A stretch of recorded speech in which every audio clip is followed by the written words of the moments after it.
14 डिसेंबर 2025 आगमन काळातील तिसरा रविवार, गौदा ते रविवार. लूकलेखित शुभवर्तमानातून घेतलेले वाचन. लोकसमुदायाने योहानाला विचारले, तर मग आम्ही काय करावे? त्याने त्यांना उत्तर दिले, ज्याच्याजवळ 2 अंगरेखे आहेत त्याने ज्याला नाही त्याला 1 द्यावा, आणि ज्याच्याजवळ अन्न आहे त्याने त्याप्रमाणेच करावे. मग जकातदारही बाप्तिस्मा घ्यावयास आले आणि त्याला म्हणाले, गुरुजी, आम्ही काय करावे? त्याने त्यांना म्हटले, तुम्हास जे नेमून दिले आहे त्याहून अधिक काही घेऊ नका. शिपायांनीही त्याला विचारले, आम्ही काय करावे? त्याने त्यांना सांगितले, कोणावर जबरदस्ती करू नका आणि कुंभांड आणू नका, तर आपल्या पगारात तृप्त असा. तेव्हा लोक वाट पाहत होते आणि हाच ख्रिस्त असेल काय असा सर्वजण योहानाविषयी आपल्या मनात विचार करीत होते.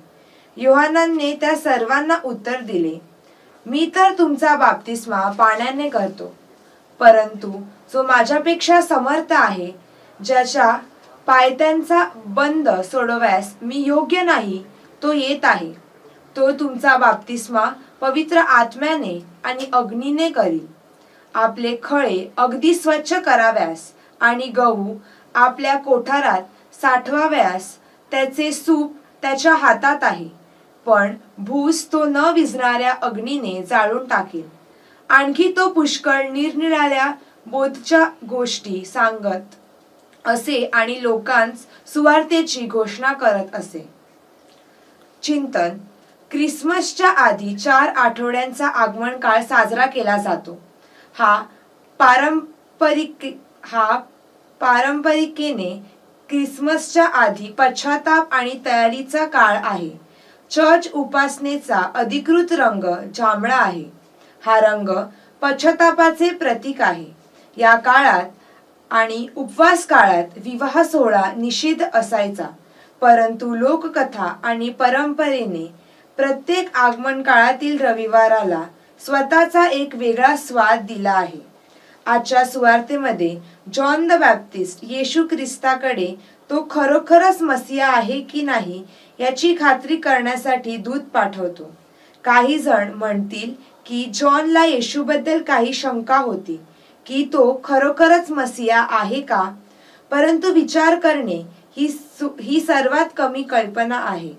जॉनने आपले सर्व आयुष्य जुदियाच्या वाळवंटात येणाऱ्या मसीहेच्या अपेक्षेने घालवले आहे.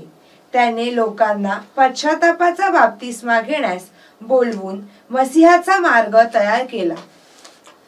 आता तो तुरुंगात शिक्षा भोगत आहे, कारण त्याने हेरोदच्या पापांची निंदा केली होती.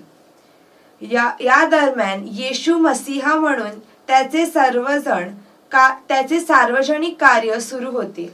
येशू जॉनला तुरुंगात भेटायला जात नाही किंवा त्याला प्रोत्साहनाचा संदेश पाठवत नाही.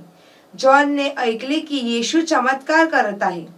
जॉनला मुक्ती करण्यासाठी आणि त्याचे समर्थन करण्यासाठी तो त्याच्या चमत्कारिक शक्तीचा वापर का करत नाही?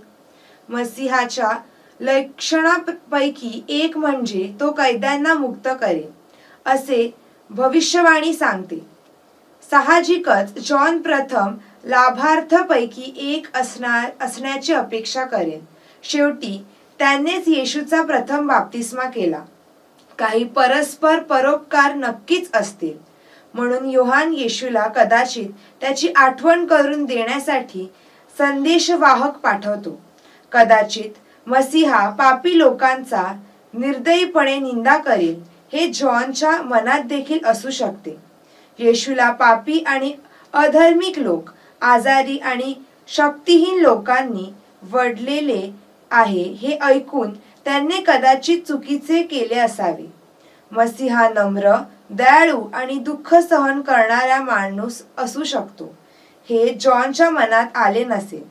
येशू संदेशवाहकांना उत्तर देतो, तुम्ही जे ऐकता आणि पाहता ते जा आणि जॉनला सांगा. आंधळे पुन्हा दृष्टी मिळवतात, लंगडे चालतात, कुष्ठरोगी शुद्ध होतात, बहिरे ऐकतात, मेलेले उठतात आणि गरिबांना सुवार्ता घोषित केली जाते.